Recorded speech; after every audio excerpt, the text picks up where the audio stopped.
Welcome to the 1110 Leadership Podcast, where we tackle issues at the intersection of leadership, faith, and culture.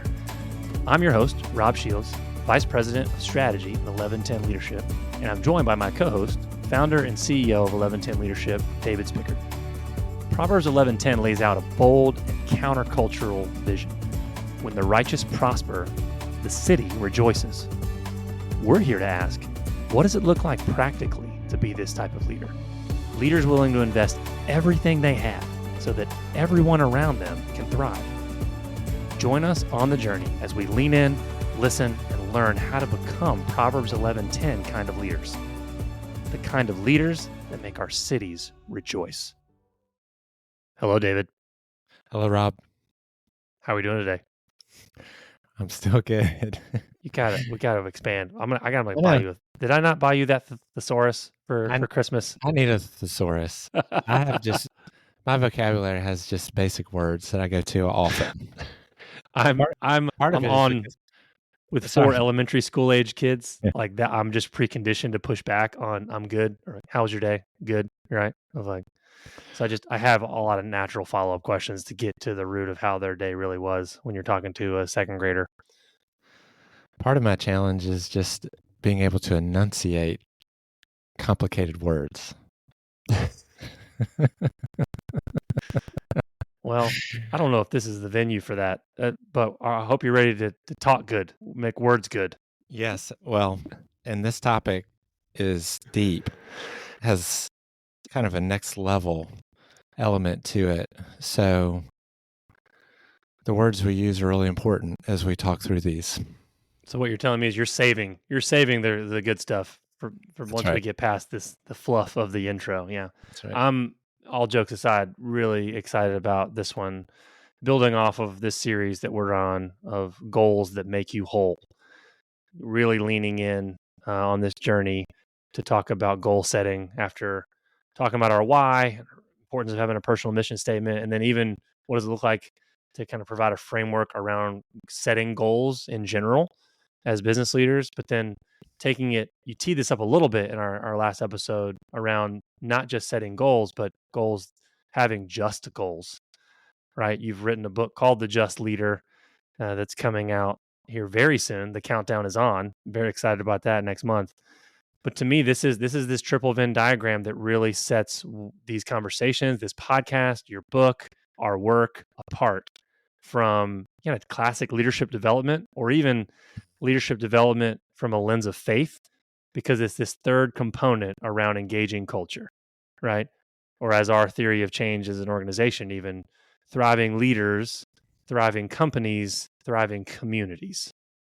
All really tackling and addressing all three and making sure all three are on our radar as leaders, faith, leadership, and culture, not just picking two of those, but really the importance of all three together, which leads us to this conversation, right? You don't just stop with the importance of setting goals and some best practices around goals in general, but you take it to this, honestly, a lot more complicated of a conversation it's a lot more rare to have, which is what do you do around goals that engage culture and lead to thriving communities? So, David, without further ado, let's just dive in, shall we? And hopefully we'll just see where the conversation takes us. Yeah, because this is where the rubber meets the road. Yeah. And this is, this is our why as an organization.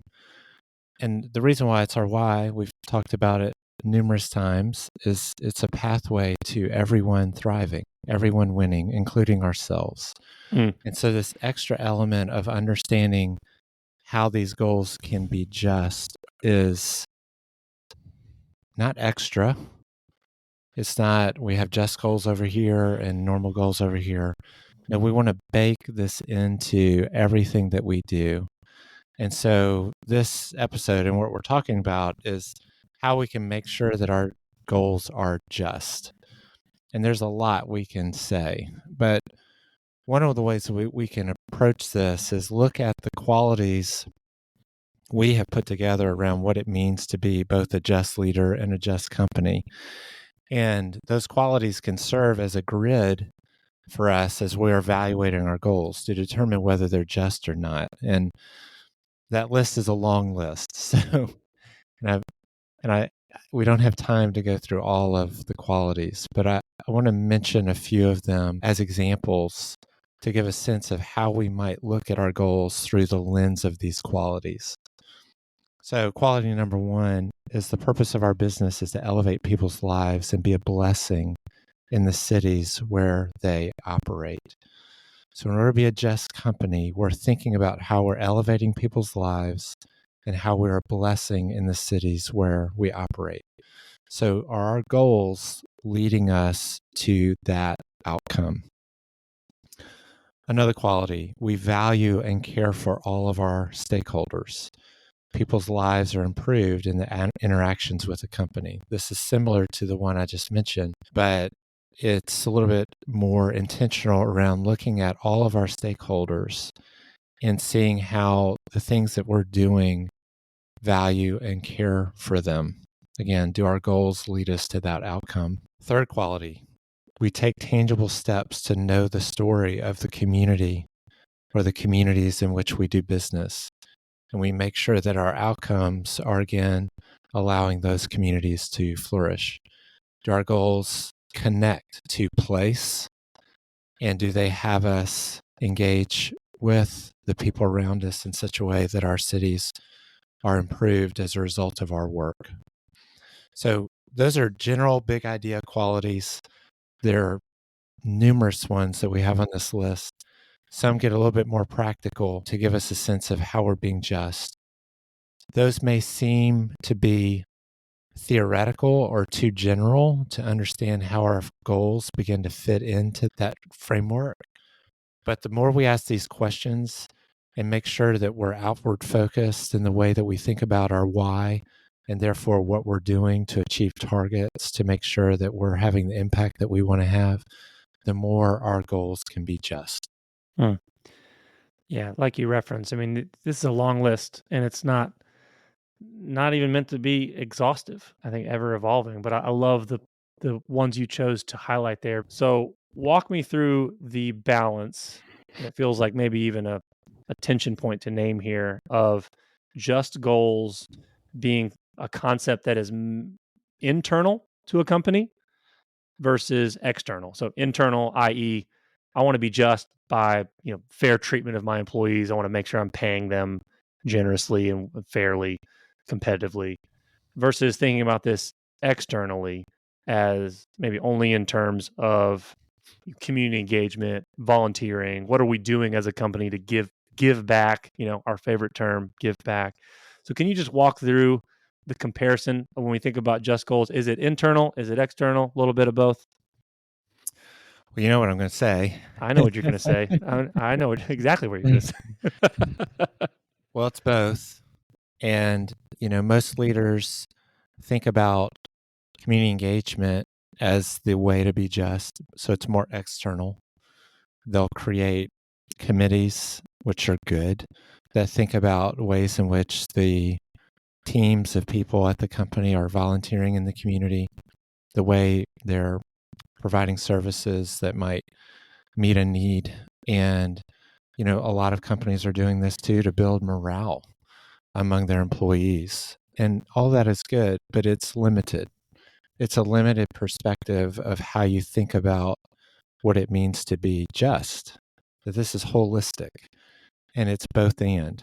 So it's internal and external, but it's also not just about what we do, it's about who we are and how we even set up our entire business. And this is world class. Like the things that we're talking about are requiring an extra measure of leadership where people really have to step up their game and be outstanding leaders in order to take all of these things into consideration, both the flourishing of their employees and how you invest in them, but also you're looking at your business practices to make sure they're just and fair.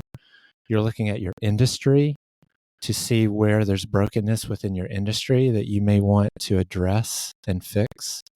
You may be looking at what customers you work with and those you don't, based on what they value and or how they pursue their business and whether it's just or not. You're looking at your operations to make sure that you're being fair and that you are treating people well with the efficiency of, if you're trying to be too efficient at the expense of people, or, doing something that is really costly that keeps people from being able to flourish. You're looking at your policies around benefits and things like that. I mean, it's everything, along with the external of how we're then engaging with people outside of our company and being a blessing to the cities in which we operate. So this is why we have these groups, just leadership groups, because you have to wrestle with these issues with fellow leaders who want to wrestle with these things themselves in their context, because you need excellent people pushing one another to lead in these contexts in a way that's going to allow everyone to thrive. Yeah, this builds so naturally on our last conversation around goal setting. When you talk about world class, this will set you apart real fast. And even some of our listeners might be a tough hang, even in this conversation of, man, David, feels like I'm playing the role you used to play when the roles are reversed of, but David, I'm exhausted even hearing you talk about all of those things. Where am I going to have the time to do that? And I think you already landed there with the importance of, this is not a solo journey. There is not clear-cut answers to many of these things. The goal is oftentimes just in the wrestling, like it's about the journey versus an equation or a puzzle to solve and achieve, that then you just kind of spend the rest of your leadership journey just coasting there. And so in many ways you're talking about the Christian journey, right? I mean, this is a lifelong path for us of wrestling in a broken world with how to usher in God's kingdom of peace and justice. And so we're going to really need to work these muscles. This is not something that, even though it's hard, doesn't mean we can ignore it, because honestly, the thriving of our communities and our own thriving is at stake here. Well, we make time for things that are important. So when we see that this is going to give us life and give others life and allows us to fulfill the purpose for why we even do what we do, why we even built the companies that we've built, then we'll make time for it. And it's deep and requires us to look at ourselves first before we even think about our company. But this is where true life and thriving happens. Yeah, back to the name of this series, right? We call it goals that make you whole. We didn't say that they're going to be easy goals, but it's the path to wholeness, and it's incredibly worth it. It could be incredibly challenging, yet incredibly worth it. And I think you and I have tasted enough of that journey to be able to really endorse that. Absolutely. So we don't come at this from opinion. Of course, we have those tastes from our past experience, but this is really following the guidelines and the direction that we see in Scripture and the way God has set this up for us. It's countercultural because it's from Him, and it gives us the pathway for us to understand how this works. Well, let's get practical, shall we? We did this in the last episode, and I think our listeners will find this incredibly helpful. So we've got a framework that I'm excited for our listeners to hear that we have developed. Not exhaustive by any means, but just got some points to it that hopefully help if you're a leader listening who is really looking to do this and looking to trying to rally your team around what does it look like not only to make goals in the macro, but make goals and ensure that you have thought through what some goals that are just. So David, tee up this framework, help unpack it for our listeners, will you? Okay, so I'm going to walk through 7 principles that guide us in the development of just goals. The first one is what's motivating us. How are we driven to create just goals, and to make sure we're doing this out of a blessing, and this is an honor, and we're doing it with joy versus feeling it's a burden and obligation. So a lot of this simply is just understanding where we're coming from. We get to do this versus we have to do this. Yes, we get to do this, and it's exciting. It's a blessing, an honor, and a joy. That's step 1. Step 2 is focus before looking out, we need to look in at ourselves. First, we need to do some self-awareness for each of us individually and the areas in which we can grow around what it means to be just. That we understand this is not just about what we do, but who we are, like I've mentioned before. And then that allows us to look inward with respect to our organization, how we are doing our work, like I mentioned before, all the different elements of it, looking at our industry, how we engage in the normal operations of our day to day.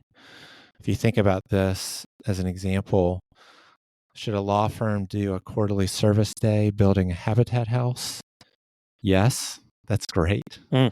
But what about that law firm also activating the skills and wisdom of their people to help those in need by carving out time for clients who can't pay? Mm. So I know law firms are really good at that. And that's a good example of how a company is doing both internal and external. So it's about looking inward before looking outward. That really leads to this next point, which is posture.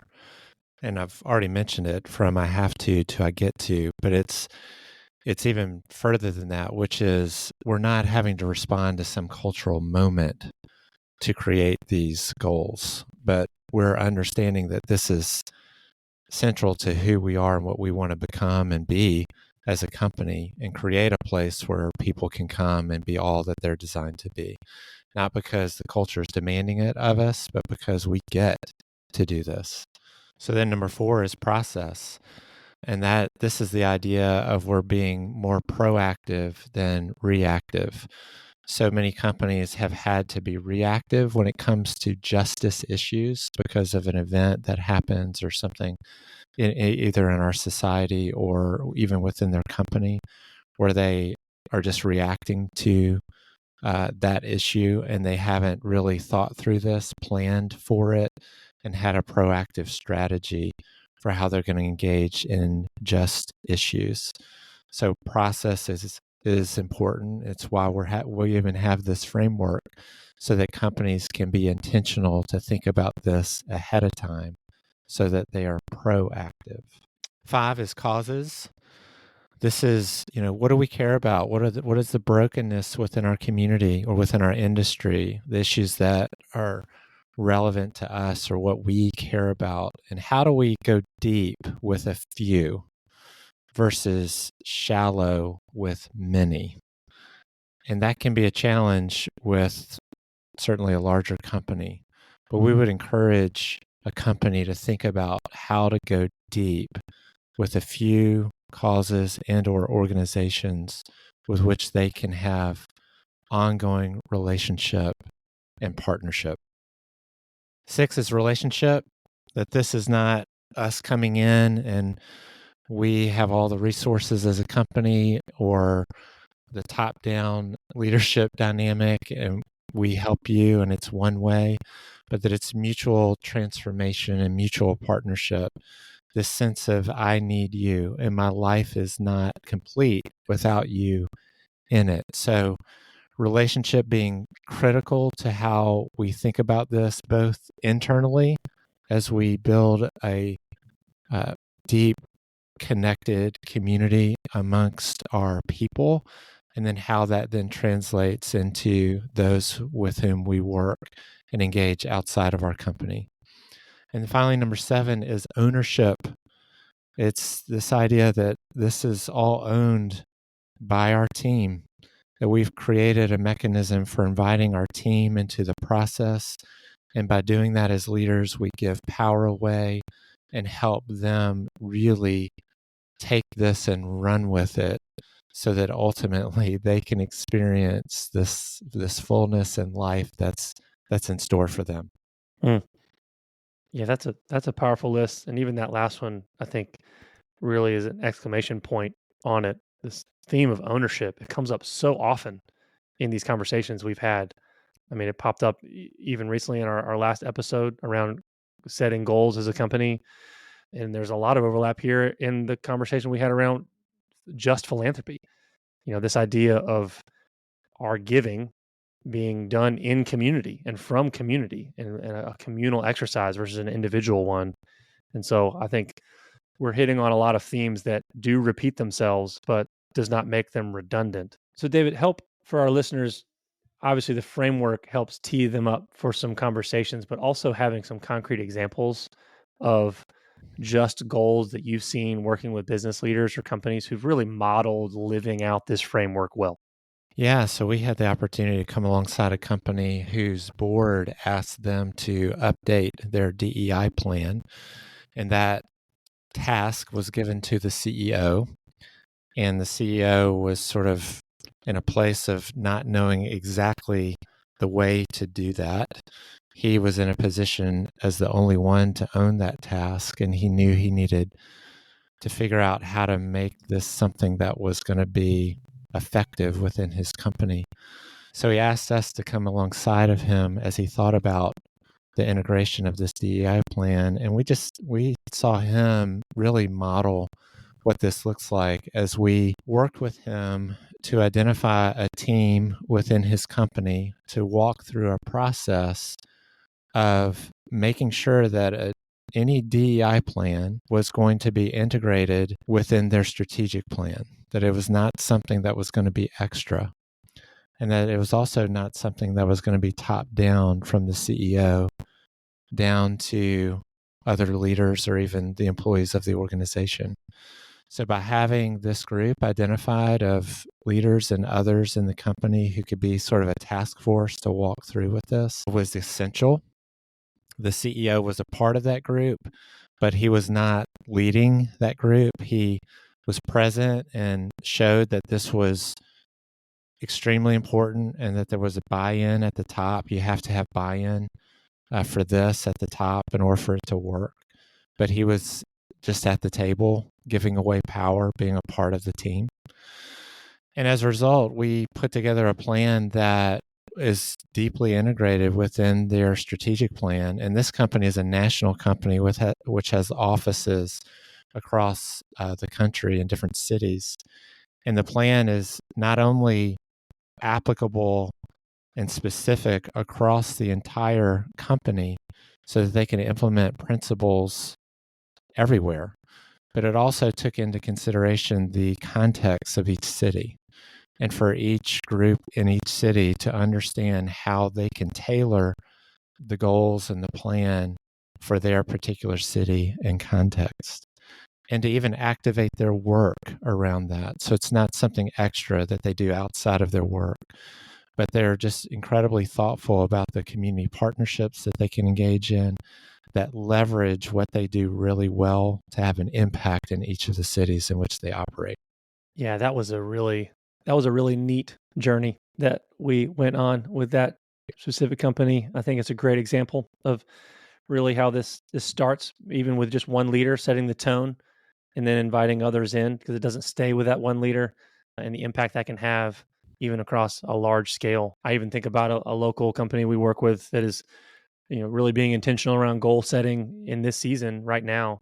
And as they cast a vision for the future, putting a vision out there to their team of, inhabiting an office space specifically so they could practice this concept of gleaning like we've talked about and be able to use some of that space and make it available for entrepreneurs who otherwise wouldn't be able to afford office space and really help people build businesses that could help break cycles of poverty, build wealth, and maybe even open up opportunities for immigrants and refugees who are new to our country who want to start something but really need a community, an ecosystem around them to incubate those ideas and bring them to life. And so there's so many different ways you can apply this, right? I mean, from a full-on DEI plan that's integrated into your strategy to thinking about office space differently, right? I mean, this just hits in so many different levels. So, David, this has been quite the journey, even in this conversation that shows just all the moving parts that come to creating just goals. Not a quick fix approach by any stretch of the imagination, but as you think about synthesizing a bottom line down to maybe a single takeaway, this might be the episode where it is perhaps the most challenging ever in the history of our podcast journey. Can you think of some advice for our listeners that you'd like to leave them with for thinking about just goals? Well, for today's bottom line, it's really good to go back to this idea that being just is who we are versus what we do. And that this flows out of that as we understand God's heart for justice, how he is a God who is just, and therefore he can make us men and women of justice. And the who we are part is already secure.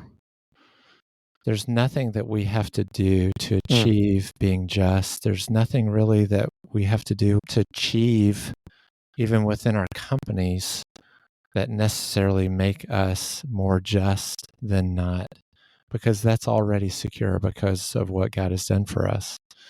Therefore, pursuing this comes out of that, and we don't have to be buried under the weight of the burden of this, but we can live in freedom, and it's a blessing, and we can be generous and do this with joy, not out of obligation, not because we're reacting to things, but because we are pursuing this intentionally, because we know this is the pathway to life. And that's exciting. I love this idea of justice is our identity because it's God's identity, but it's not a performance-based identity. That's right. Or it is, but it's not about our performance. It's about Jesus's performance, right? And then really what he has already secured for us. So we move from that place of security in a pursuit of justice with real true freedom and from a place of really deep rest, like we've talked about, right? And acceptance. So, David, thank you for going on this journey with me. Thank you for modeling these things for me. And I'm excited to continue this journey as we shift and continue in this series around pursuing wholeness. Yes. You too, Rob. Thanks, you. Thanks, friend. To learn more about 1110 Leadership, visit our website at 1110leadership.com. That's the numerals 11, then spelled out TEN leadership.com. That's 11 TEN leadership.com. There you'll find more resources to equip you on the journey of becoming an 1110 leader. You can also get connected to our growing leadership network. If you've enjoyed this episode, share it with a friend. To help others find us, you can also rate and review us on Apple Podcasts or wherever you listen to podcasts.